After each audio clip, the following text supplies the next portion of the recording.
Daboo maali? Kan kanaamu?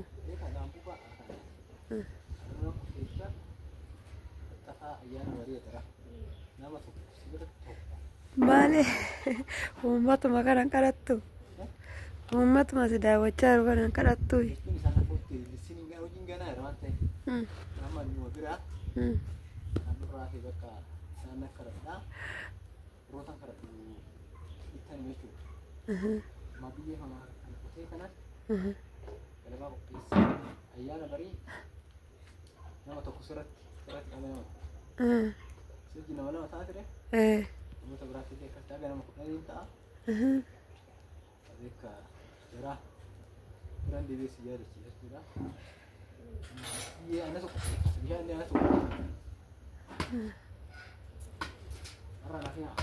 Daboo irraa nafinaa uummata.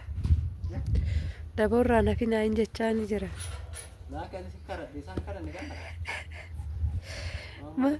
Bakka kiyya ka. Bakka kiyya. Koti amma koti. Koti ka.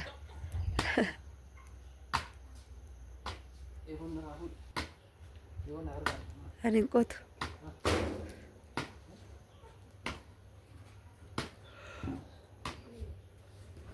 Jirra jirtuu jaalatamtoota kabajamtoota hordoftoota keenya akkam jirtan nagaa keessanii fayyaadha nagaa kooti galata waaqayyoo baga nagaa fayyaa taatan isiniin jecha egaa dhufnee jirra jechuudha ammoo kiloobaan miliyoon akkanatti daboo isin kadhachaa jira ani immoo waa'ee daboodhaaf jechuudha qopheessan jira waan qopheessu akkuma argitan kana abbaan miliyoon laxxafaa ayyaana bariitti isin kadhachaa jira bageetti isin ga'ee isiniin jechuun jaalladhaa sumarraani warroonni amantaa kiristaanaa hordoftanii bageettiin isin gahee waaqayyoon achiin nu haa ga'u isiniin jechuutiin jaalladhaa hundi keessanuu kana fakkaata abbaan miliyoon immoo ayyaana bariitti jechuudha daboo isin kadhachaa jira koottaa isiniin jechuun jaalladhaa koottaa daboo isaa irraa nafinaa isiniin jenna aadaan biyya keenyaa ka daboodha akkuma beekamu daboo kanammoo isinii nafinaa isin malee hin ta'u jedhe jechuudha kanaaf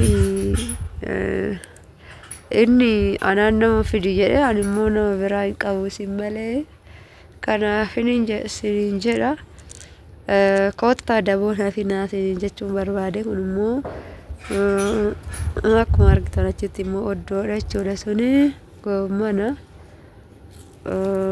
kana fakkaata waa wayittuu aadaan biyya keenyaa daboodha waan ta'eef daboo jechuun immoo waan gamtaadha wal qarqaarsan hojjetan tokko jechuudha kanaafuu koottaa walaa qarqaarru wal qarqaarraa isiniin jechuu barbaade abbaan miliyoonis koottaa nu qarqaaraa isiniin jenna hordoftoota keenyaa akkasumas bageetti isin gahee ayyaana du'aa ka'uu gooftaa keenya Yesuus Kiristoos hunduma keenyaanuu baga gahee isiniin jedha ayyaana gaarii ayyaana gammachuu kan jaalalaa kan tokkummaa kan biyyi keenya nagaatti argattu akkasumas nuti jaalala tokkummaa kan itti argannu waaqayyo nu haa taasisu inni dhiifama isaatiin nu haa yaadatu jecha kana fakkaata hojiin keenya isiniin jechuun jaalladha goommana keenyas koottaa isinii ergina biyya jirtan nutti himaayi torbee lamaan booda torbee lamaayyuu eegu isinii erginaa isinii jenna goommana kichuu jechuudha kichuu mi'aa kichuu kana isinii ergina koottaa nu bira gahaa isiniin jenna kana fakkaata nutis hojii keenya eegaluuf taana jechuudha akkuma beektanii manni keenya osoo laxxafamin jira tartiibaan jechuudha akkuma tanaan dura viidiyoo isinii waraabe kushiinoon akka dhiyoo ijaarames isinis argitanii jirtu kanaafuu amma immoo abbaan miliyoon biyya hin binnu maaliif biyya binnaa barreessii maaliif baasnaa agasan daboodhaan kadhachuu wayyee bakka san biyyee qoffaraara jechuudha qofforee dura qofforee amma garagalchaa jira jechuudha biyyee tolchaa jira akka isaaf tolutti mijatutti akkasuma nama hojjetus yookaan immoo sarraatanya isa jedhamu sana hin barbaadu anuun hojjedha jechaa jira. Kanarratti daboo sin kadhatee sin maal jettu sin jenna. Egaa daboo keessan abbaa miilii waliin jaalattu akka jaalattan nan beeka. Akka irraa narraa nafinaa sin jechaa jira. Irraa nafinaa sin jechuu barbaade tanani kana fakkaata ka. Baay'ee namatti tola dhugaa dubbachuu fi ganna waa baay'ee hojjetu ganna sirriitti hojiin jira. Kan akka gannaa hin jiru jechuudha. Birraa immoo bona maaltu jira seetanii sargiidha. Sargiinis gaariidha badaadha jechuuf osoo hin ta'in waan ganna kana xaaran birraa saffitu jechuudha. Yeroo bonaa, yeroo sargii, yeroo quufaa san yeroo saffitu kan hojjetamu hoo ganna kanaa jechuudha. Egaa nuti akkuma humna keenyatti ganna kana hojjechaa jirra sin jechuu barbaade tanani oddoo kanas kanan isiniif cinaa godhee viidiyicha saayii akkas isiniin jedha. Kana fakkaataa waa wayittuu warreen mana kanaaf haaraa taatan subscribe, share, like gochuun nu jajjabeessaa isiniin jenna. Gaaffii warreen qabdan gaaffii keessan gaafachuu komentii barreessuu hin dagatinaa isiniin jedha. Ani waan ofii kiyyaa danda'urraa hangam beekurraa deebii keessan isiniif deebisuuf qophiidha jechuudha.